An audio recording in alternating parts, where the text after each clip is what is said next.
What's up, everybody? Welcome to Podcast Now Plus. I'm Alex, and in this video, I want to talk about Vicarious Visions staying with Blizzard and what that means. To me, it's not a good thing. It's never been a good thing. I've talked about this on my channel before. This was what we thought was like a temporary thing. I guess we kind of always assumed maybe they would make the worst choice possible and make it a, like a forever thing. But I was hoping that it was going to be, temporary. Remember, last year, this is not news, I guess, in terms of them doing this, but this is now confirmed that they're doing this for the foreseeable future. Last year, Activision, pulled in pretty much every studios that normally don't work on Call of Duty to work on Call of Duty. I criticized it. A lot of people criticized it, I think rightfully so. And they also brought in Vicarious Visions to help with Diablo, specifically Diablo 2 Resurrected, the game that came out in the fall of last year. So that's what it has been for about a year. Now, these are the same people who made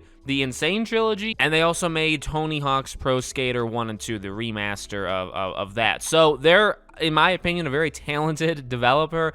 They, in my opinion, don't need to be working on... Well, I guess here's the thing, all right? Because Diablo 2 Resurrected is, basically, I don't even know if you would call it a full-on remake. I guess maybe you would. Somewhere in between a remaster and a remake, of Diablo 2. Fine. All right, so, while they're working now with Blizzard, but here's the thing, they're going to be working, most likely, on things like Diablo 4 and Overwatch 2. These guys are pros, it seems like, at making, remakes / remasters in general. Tony Hawk was a remaster, Crash was a remake. So it's like, you have them. You can make prototype with them. You can make a lot. In fact, Vicarious Visions going back has made a lot. In fact, they were the makers of several Guitar Hero games back in the day. So maybe they could go. That's a long shot ever going back to Guitar Hero, right? I just don't like the idea. I don't like it for really the same reason that I didn't like every studio under the sun there working on Call of Duty. It's like these people are talented, and you don't need them. Well, I guess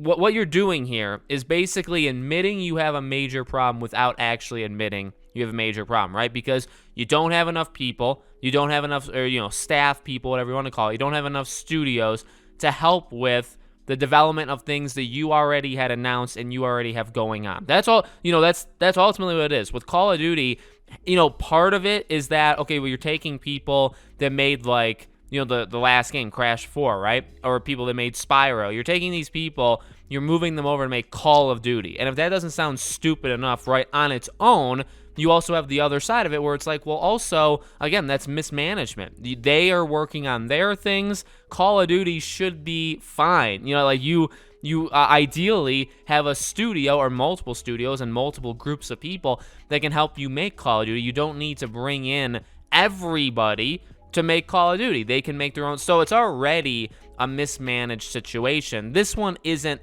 it still is. I don't think it's as bad as that, but I guess the end result is as bad, right? Because now you've limited them to just Blizzard stuff. You've only limited it. Now, Blizzard stuff is fine for some people. It's not, fine for me just being Blizzard. I mean, these people need room to stretch. They also, by the way, need room, in my opinion, to lead their own games. That's another big problem, and that's a problem with the Call of Duty situation as well. I mean, you're making studios that lead games on their own. Again, these people came from making...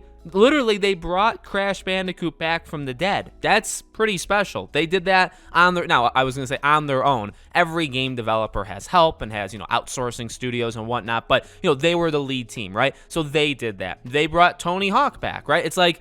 I don't want to give too much weight to it, but I guess what I'm trying to say is they've led their own things. Now they're a support studio forever. They're a support studio forever. So it's just, I don't know. It's just bad management of a team. You have a talented group of people that have pulled things off in the past. Who knows what they could do on their own? Who knows if they could, by the way, just make a game? I know obviously Crash 4 wasn't made by them, but give them, make a Crash 5, make a new Crash game. I mean, I think they would know how to do it, considering they remade, 1 through 3. So it's just not, I don't know, I don't think they're using them the proper way. It's disappointing because up until literally this morning, it was temporary. Again, I think, bad decision making happens quite often in these companies. They just make, it seems like, the worst decisions they could. So I think we all maybe assumed this could happen, but I just was hoping, and I think Call of Duty, it did actually go back, right? With Call of Duty, they all worked on Call of Duty. Call of Duty came out, and then from what I can tell, at least it seems like they've all gone back to